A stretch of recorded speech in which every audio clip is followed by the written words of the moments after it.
Hi everyone, magluto po tayo ng buto-buto at saka ulo ng salmon. Masarap din itong pang sinigang tsaka paksiw.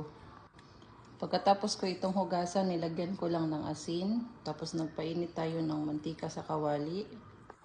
Kapag mainit na yung mantika, saka natin iprito yung ating isda. Habang piniprito ko nga po ito, napakabango ng amoy niya.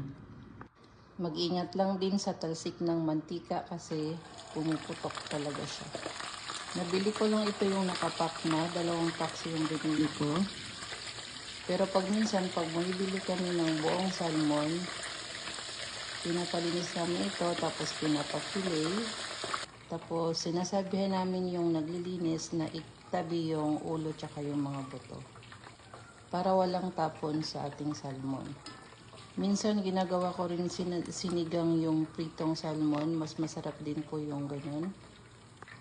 Kasi gusto ng mga bata yung may sabaw. Pagkatapos natin magprito, gawa na lang din kayo ng sausawan kung ano yung gusto niyo.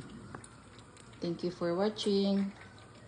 Please like and follow my page.